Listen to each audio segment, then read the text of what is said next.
Good afternoon. My name is Engineer Yvette Olende, and this is my co-author, John Jairo, and together we'll present a paper under the conference theme of Enhancing Food Security.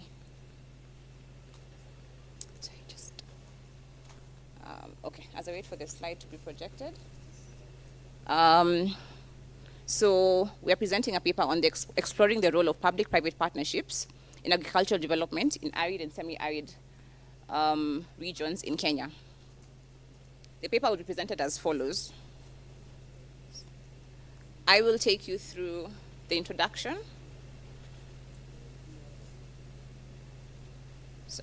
I'll take you through the introduction, the objectives of the research, and the research methodology, and the successful PPP models that we were able to find. And then John will take us through the gaps and challenges, lessons learned, and the recommendations.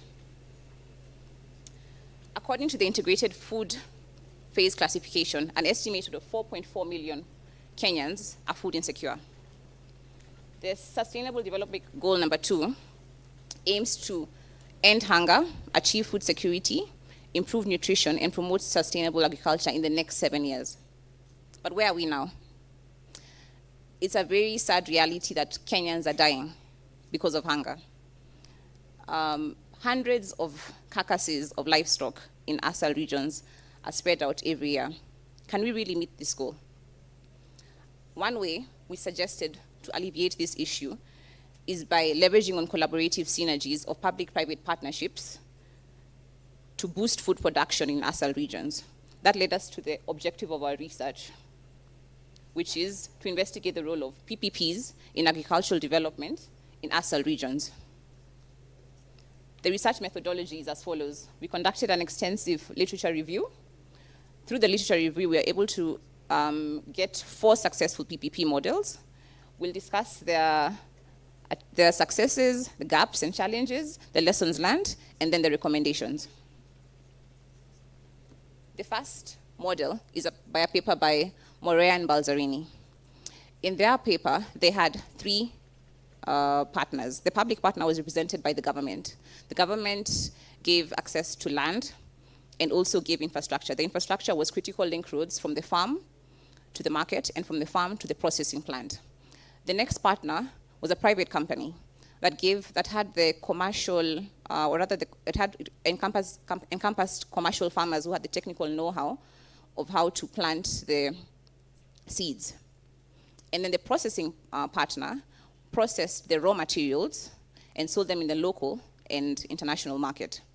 The achievement was they were able to achieve high yields from the commercial farmer who was able to transport it to the processing plant using the critical link roads, and the government was able to recover from the sale of the raw and processed goods. The second model is an Ethiopian PPP, which seeks to improve the delivery of animal health services. They had 4 partners. The first partner was a public health service that leveraged on their high coverage of existing veterinary services and their capacity to distribute the medications in rural areas. The second partner was private service that complemented the public health service by having mobile clinics in areas that did not have reach for these veterinary services. And then the livestock producers offered the market for these veterinary services. And lastly, the university researchers who educated the livestock producers on the vaccines that were required for the livestock and the importance of the veterinary services for their livestock. The achievement was we were able to achieve increased livestock productivity. The lifespan of the livestock was significantly improved, and the marketing of livestock products was able to be expanded to the local market. A ripple effect was caused with other regions so that this success, and they were also sought these veterinary services in their regions. The next model was based on research papers that we received, that we got from different areas in sub-Saharan Africa and India. The research was based on leveraging on technology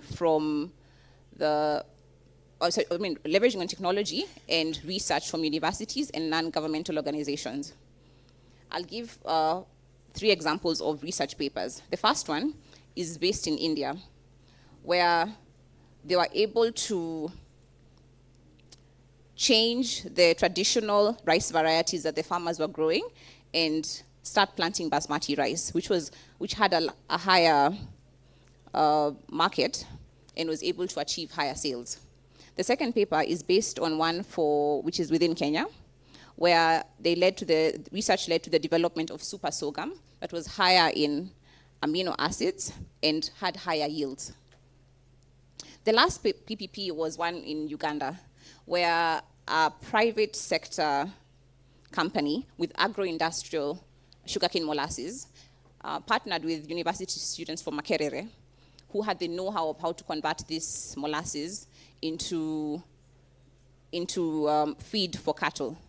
What they realized through this interaction was that the feed actually supplemented the milk production, and it's currently being used as a milk booster in Uganda. The last model that we saw was based on a case study of a weather-based insurance mobile company. It has 3 partners. We have a fertilizer company, the insurance company, and a telecommunication company. So the fertilizer company offers inputs such as fertilizers, seedlings, and chemicals. And the telecommunication company is the communication between the farmer, the fertilizer company, and the insurance industry. So the insurance companies offers climatic data offers the farmers with climatic data so that they'll be able to know when to plant, when not to plant, and it ensures them in case their crops are affected. I will pass it on to Jairo, who will take us through the gaps and challenges.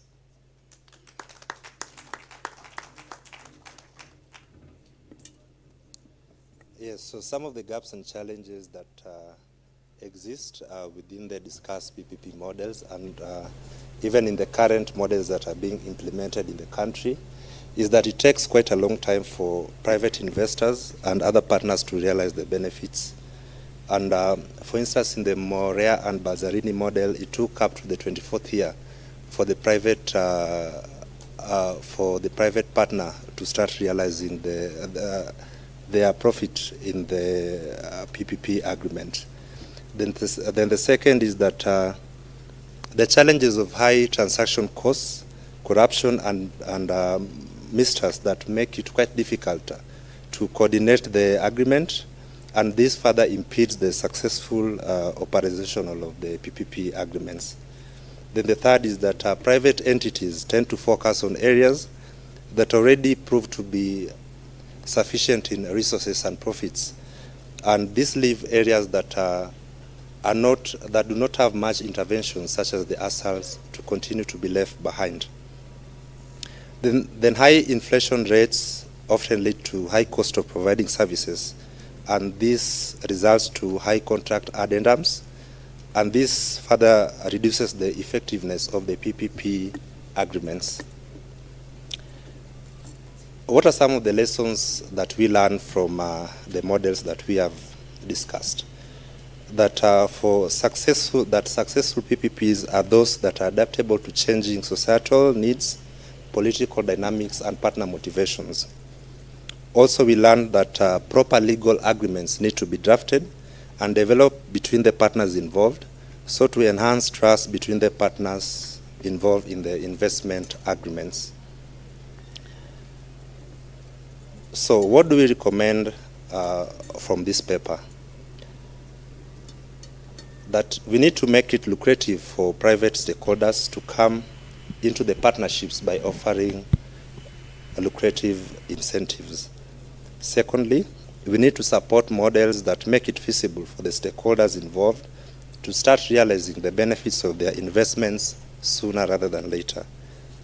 The third is that we need to put in place measurements such as legal agreements, integrity, and anti-corruption agreements to enhance trust in the PPP agreements.